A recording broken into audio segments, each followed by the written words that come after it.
We are back at it and working once again with Grey Tide Studios to show you their awesome expansion to the Primal Hounds kind of bits collection that they do. These are parts compatible with Space Marines in order to make your Space Wolves go from what they are to the next level. I absolutely adore working with Grey Tide Studios. They have absolutely incredible bits and pieces showcased by the awesome Dreadnought I did for their last Primal Hound set. I'm so happy to be continuing on that journey and making another awesome figure. In today's video, I'm going to be turning this into this. So if you want to see how that process goes and what I did to do it, make sure you stick around to the end of this video. Before I get into it though, I just want to say a big thank you to all of the active and new patrons that have joined us this month. You guys are absolutely incredible. You're helping make the channel grow bigger and stronger every single month. Obviously, there's a bunch of reasons to be involved. Private Discord server, access to like painting competitions, extra videos every single month, extra podcast episodes every single month, and obviously we do the monthly giveaway. Last month, we gave away this awesome Night Titan, the Night Questoris. We haven't actually done the draw for that just yet. We'll be doing it on the next kind of couple of days. So on Saturday's video, we'll announce the winner and let everybody know and stuff like that, which would be really cool. But obviously we're into a fresh month and I've decided that this will be the giveaway for this month. It is the awesome Drakari Battle Force Real Space Raiders set. So anyone out there who's ever wanted to get a chance to start a kind of new Dark Elder army, this is a good chance to do that. So if you want to be in a chance to win, make sure you're signed up to the Patreon at any tier. Okay, without further ado, let's dive in, make this awesome Space Wolf character happen. I am someone who's lucky enough to have my own 3D printer, so I could select the parts that I wish to use to make this particular conversion. If you're someone who does not have access to a 3D printer, please do not fear, because Grey Tide Studios do allow people to 3D print and sell some of their sculpts and designs, and Grey Tide Studio himself may be able to help you in that place. So if you do not own a 3D printer, please do not feel defeated. You can of course get all these different bits and pieces online and convert your models to your heart's content. So I chose parts majority from the new expansion for the Primal Hound stuff, but I also used some parts from the original Primal Hound set, such as the larger scale shoulder pads and stuff, which obviously don't come in the second part.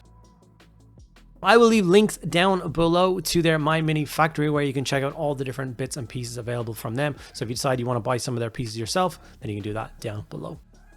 So obviously for the base model, I decided to go with the new Terminator Chaplain miniature. The reason for this is I actually had two. I got one originally and then I managed to get my hands on that awesome new Terminator box set, which gave me a second one. I didn't particularly need a second one. Therefore, this base model was the perfect choice when it came to converting this model up. So all I took for him was the legs, the hip, and the main torso. The rest of the parts just got left behind in the sprue. I'll use those bits to convert up something else later on. I didn't even use the shin parts of the Terminator because there's actually expansion parts in the kit to change out the shins and the hip armor, which is kind of crazy they went into that much detail. Here is the said shin armor replacing the main stuff, and it fits, hugs, and is like shaped perfectly for all these Terminator bits, so I can glue that into place, and it just fits in so well and looks really, really cool. So I went for that on both legs. And then went for a new kind of tabard style piece on the front, some cool leather strings with some Space Wolfy icons and kind of tokens and stuff like that as well. So already the bottom half of this model is looking fantastic. Now, I wasn't sure whether I was going to go for a chaplain when I originally started to convert and kind of download pieces, but in the end I decided to go for a new Space Wolf librarian, or wolf priest as they are known. And they do have an awesome wolf priest already, but he is a named wolf priest, and maybe I don't want to take Nijal Stormcaller in every list, so I decided to create my own and choose some parts that I think suit him. So as soon as I started to see these kind of crow parts in it, I started to lean more and more heavily into the idea that this guy is like the Raven Master, the guy that is in control of training, creating all of the cyber ravens for the Space Wolf army. And obviously he would then implement them quite heavily in his own design and use them quite frequently in battle, whether that's to augment his psychic abilities, whether it's for kind of spying.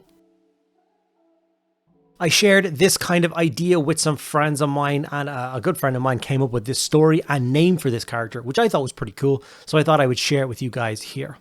His name is Halfthor Crowcaller. Space Wolf Rune Priest. Officially, Halfthor's primary role is as lore keeper and trainer of ravens that will eventually become cyber ravens bonded to his fellow Rune Priests. Unofficially, he is the Great Wolf's master of secrets, using his connection to the Covid of Fenris to monitor all in the Great Wolf's domain. So a very small kind of concise kind of story for him, but Halfthor Crowcaller is now this guy's official name. And I do have a little bit of a backstory for him and my army, and that just makes him even more special and even more cool. Okay, so obviously you see that I decided to increase his base size from a 40 mil to a 50 mil, just to make him stand out a little bit more. I'm not a big tournament player style guy, so it won't really matter to the people I play with if he's on a slightly larger base. This allowed me to fit more of a kind of scenic design around him, including more ravens. So in total, there is 5 ravens across his miniature, which may be kind of insane, but I do kind of love how his final look did turn out. And I was very excited to see what he looked like all sprayed and then all painted up. We're going to do a kind of a spitfire round for getting this guy painted up using some simple kind of contrast paints and normal base coats to get him all kind of knocked together. And once all his base coats were in place, we threw a soft tone across the entire thing, and then we begun the layering process. So I'm going to just now quickly talk very briefly about the Grey Tide Studios parts and why I think they are so important and why I've used them across multiple armies so far. The one I've used them the most so far is in my Black Templars, because I have quite a large Black Templar collection, maybe 3,000 points fully painted so far. And that collection is only going to continue to grow. The problem with that as an army is, when you do something like a Black Templars or like Space Wolves or like Salamanders or like Blood Angels, things that have a very unique aesthetic to normal Space Marines. It means that the unique kits that Games Workshop give us, I'm going to continue talking about Black Templars for a minute, like Sword Brethren and like your normal kind of Crusader squads with all their tabards and chains and all those awesome bits and pieces, they look incredible and they set a tone for your army. But unfortunately, that tone doesn't continue on when you just start adding generic infantry units from the Space Marine Codex into your force. For instance, now we have Blood Claws and we have new Grey Hunters and we have new Scouts coming out and Kill Team and stuff like that. All the characters look incredibly wolfy. But if you then decide to add a squad of, I don't know, Intercessors into your army, they don't look like Space Wolves. They don't look like Black Templars. They don't match. They don't suit. If you add a Dreadnought in, for instance, it's not aesthetically correct. It's just a big mechanical box, which looks cool in generic stuff, and I don't change stuff when I'm painting it for like my Imperial Fists. But with my Black Templars, I'm very, very grateful that Grey Tide have taken the time to design all of those extra parts to clamp onto my Dreadnought to help it match that aesthetic. When you consider that the majority of those crazy successor chapters, like Space Wolves and Black Templars, don't have a huge variety of kits, you're definitely going to be adding non-Space Wolf stuff and non-Black Templar stuff into your armies.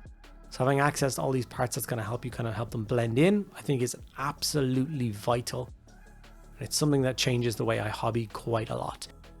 I have done this in, like as a test basically for my Black Templars. I added a squad of, I think they're Desolators, are they? The guys with the big gigantic rocket launchers that nobody really liked.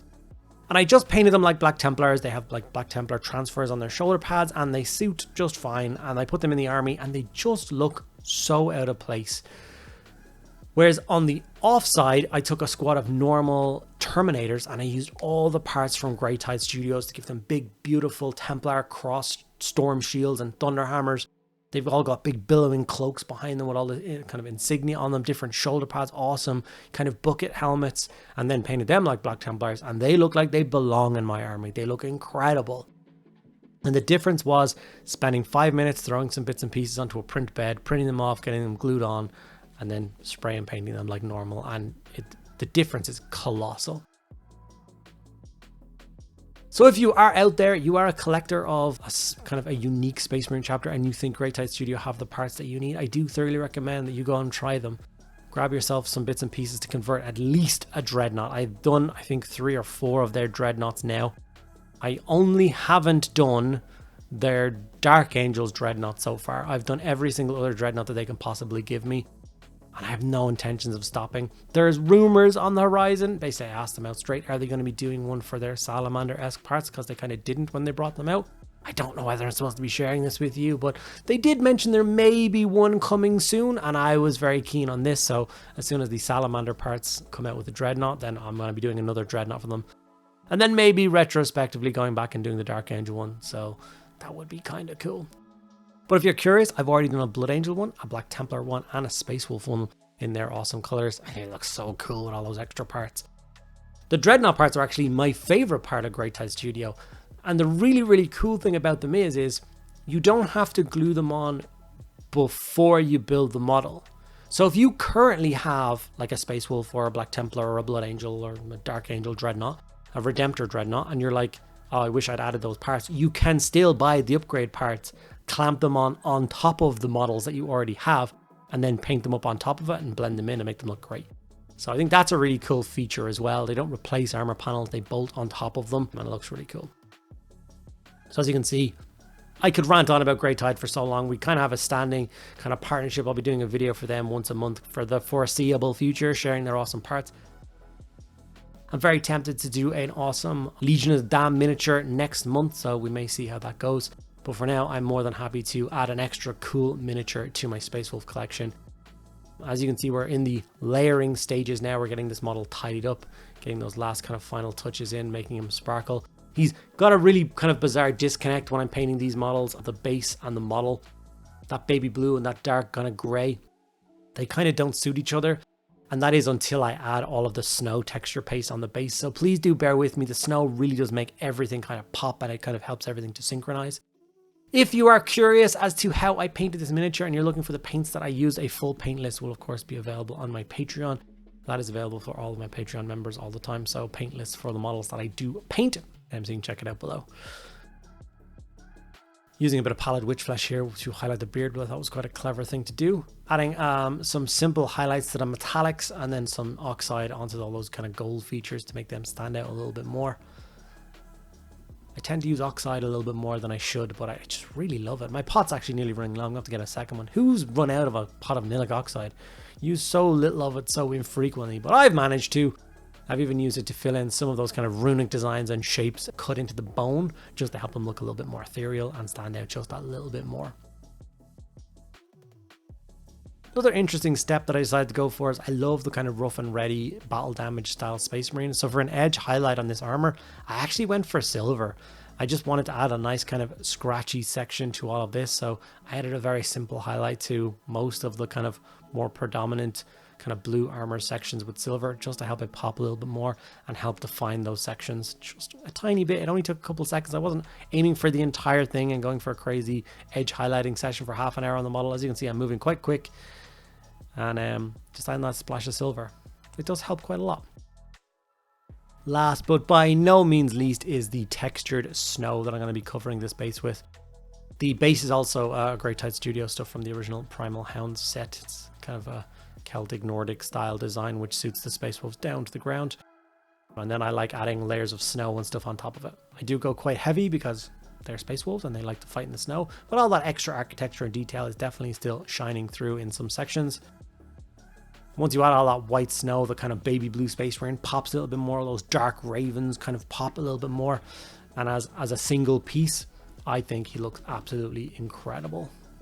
So may I introduce you to Halfthorn Crowcaller, all finished, all based up, and ready to be deployed alongside his Fenrisian brothers in many crusades and campaigns in the very near future. Hopefully you guys enjoyed this video. You liked checking out the Grey Tide Studio parts. If you want to check out their parts for yourself and decide on a different project for me next month, please do feel free. I'm always looking for keen ideas. I haven't actually done their Space Wolves or their Blood Angel stuff all that much just yet, infantry size. So if you want to see that, let me know as well. Thank you guys so much for sticking around to the end of this video. I'll see you in the next one.